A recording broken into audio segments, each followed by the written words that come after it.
Psoriasis బాగుపడింది కానీ మళ్ళీ తిరిగి రాకూడదనే భయం ఎప్పుడూ ఉంటుంది.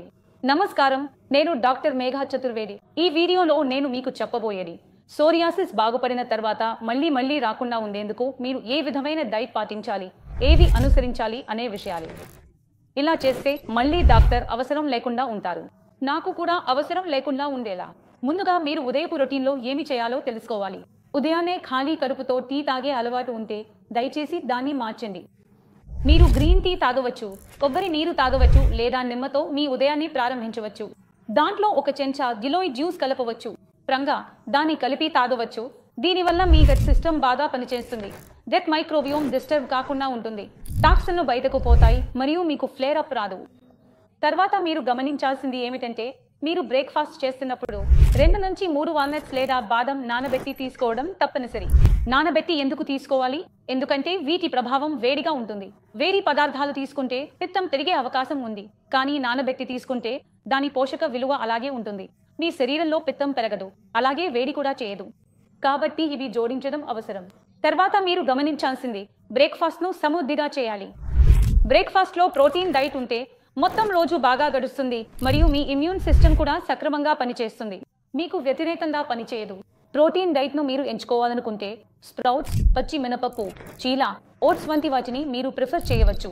లేదా నట్లు మరియు సీడ్స్ను నానబెట్టి వాటిని ఎండబెట్టి పొడి చేసి ఉంచుకోండి.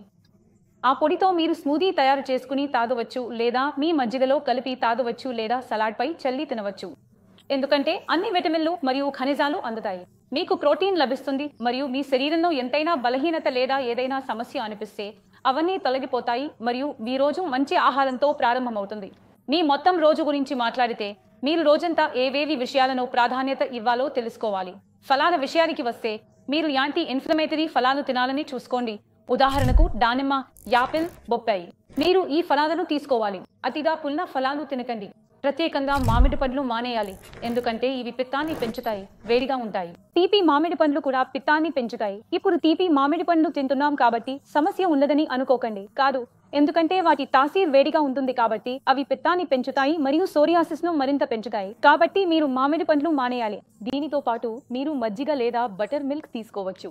చాలా ఎక్కువ పెరుగు తీసుకోవడం మీరు నివారించాలి. దాన్ని డైల్యూట్ చేసిన రూపంలో మాత్రమే తీసుకోవాలి. పాలతో తయారైన పదార్థాలు మీరు తీసుకోకూడదు. మీకు ఉదయం పాల తాగే అలవాటు ఉంటే దాన్ని మానేయండి మరియు దానికి బదులుగా వేరే దాన్ని తీసుకోండి. కొబ్బరి పాలు, ఓట్స్ మిల్క్ లేదా సోయాబీన్ పాలు తీసుకోవచ్చు, కానీ మీరు ఆవు లేదా మేక పాల నుండి వచ్చిన ఏవైనా ఉత్పత్తులు తీసుకోకూడదు. మీరు ఆవు లేదా మేక నుండి వచ్చిన పాలను తీసుకోకూడదు. మీకు సోరియాసిస్ ఉంటే మీరు చాలా ఎక్కువ పెరుగు మరియు పనీర్ తీసుకోవడం నివారించాలి. మీరు సోయా పనీర్ తీసుకోవచ్చు. లంచ్లో మీరు ఖచ్చితంగా చూసుకోవాలి, మీ లంచ్ పూర్తిగా ప్యాక్డ్గా ఉండాలి. కార్బ్స్, ప్రోటీన్, హెల్తీ ఫ్యాట్, మంచి ఎనర్జీ మరియు మంచి రుచితో ఉండాలి. దానికి మీరు సలాడ్, బీట్రూట్ లేదా దోసకాయను జోడించవచ్చు. ఇది హైడ్రేషన్ను కూడా నిలుపుతుంది. విటమిన్ E కూడా ఇస్తుంది. హీమోగ్లోబిన్ను పెంచుతుంది. ఐరన్ను కూడా పెంచుతుంది. మీరు పప్పు కూడా తీసుకోవచ్చు. ఏదైనా రకమైన పప్పు తీసుకోండి. అన్నం తీసుకోండి. రొట్టె కూడా తినండి. అలాగే మీ ఇష్టమైన ఏదైనా ఆకుకూరను కూడా తినవచ్చు. తర్వాత మీరు ఖచ్చితంగా చూసుకోవాల్సింది, మీకు గ్లూటెన్కు ఏదైనా అలర్జీ లేదా సెన్సిటివిటీ ఉంటే దాన్ని మిల్లెట్స్తో మార్చుకోవచ్చు. అందువల్ల మీరు జొన్న, సజ్జ, రాగి లేదా ఏదైనా రకమైన మిల్లెట్స్ను తయారు చేసుకుని తినవచ్చు. మీకు దానికి అలర్జీ లేకపోతే, అది మీకు వేడిగా అనిపించకపోతే, అలాగే మీరు జీర్ణించగలిగితే దాని రొట్టెను తినవచ్చు లేదా దాన్ని మీరు మార్చుకోవచ్చు. తర్వాత మీరు సాయంత్రం స్నాక్గా మఖానా తినవచ్చు, రోస్టెడ్ సీడ్స్ తినవచ్చు లేదా ఏదైనా పండు తీసుకోవచ్చు. బనానా కూడా తీసుకోవచ్చు. తద్వారా ఎనర్జీ కూడా లభిస్తుంది. లేదా మీరు ఏదైనా ఆరోగ్యకరమైన స్నాక్ను చీలా రూపంలో తీసుకోవచ్చు లేదా చీలాలో ఏదైనా కూరగాయలు నింపుకుని తినవచ్చు. మీకు సాయంత్రం సమయానికి చాలా ఆకలి వేస్తే కూడా తప్పనిసరిగా చూసుకోవాల్సింది ఏమిటంటే ఆ స్నాక్ ఎనర్జీతో నిండినదిగా ఉండాలి, ఆరోగ్యకరంగా ఉండాలి. తర్వాత మీరు డిన్నర్ విషయంలో జాగ్రత్తగా ఉండాలి. డిన్నర్ తేలికగా ఉండాలి. మీరు ఇష్టపడితే సూప్ లేదా పప్పు తాగవచ్చు, స్నాక్స్ తినవచ్చు. మీరు బరువు నియంత్రణలో ఉంటే రాత్రి రొట్టె లేదా అన్నం తినడం మానేయండి.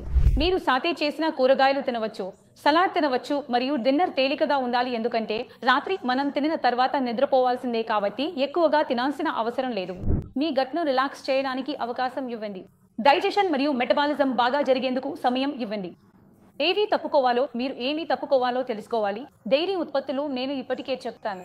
మీరు ఎక్కువగా అనిమల్ ప్రోటీన్ తింటే, చేపలు, నాన్ వెజ్ గుడ్డు, మటన్, బీఫ్, పోర్క్ ఇవన్నీ తింటే, ట్రాన్స్ తింటే ఇవన్నీ తగ్గించాలి. ఏ రకమైన అనిమల్ ప్రోటీన్ కూడా తినకూడదు. మీకు ఫిష్కు అలర్జీ లేకపోతే, మీరు నాన్ వెజిటేరియన్ ఫుడ్ను చాలా ఇష్టపడితే మీరు వన్స్ ఆ వైల్డ్ ఫిష్ తినవచ్చు. కానీ అది కూడా తక్కువ పరిమాణంలో మాత్రమే తినాలి. ప్రతిరోజు తినకూడదు. వారానికి లేదా 10 రోజులకు ఒకసారి మాత్రమే ఫిష్ తినవచ్చు. అలాగే ఏ రకమైన అనిమల్ ప్రోటీన్ను తప్పుకోవాలి. అవసరం లేకుండా మీరు ఎక్కువగా ప్రోటీన్ ప్యాకెట్లు తింటే లేదా ప్రోటీన్ పౌడర్ తీసుకుంటే అది అవసరం లేదు. మీరు సహజ వనరుల నుంచే మీ శరీరానికి అవసరమైన ప్రోటీన్ను పొందవచ్చు. తర్వాత మీరు ఎక్కువగా processed food, readymade food, thin food, బయట తినే ఆహారం, మైదా, బర్గర్, పిజ్జా ఇవన్నీ నివారించాలి. వీటికి బదులుగా మంచి ప్రత్యామ్నాయాలు మీరు సులభంగా తయారు చేసుకోవచ్చు.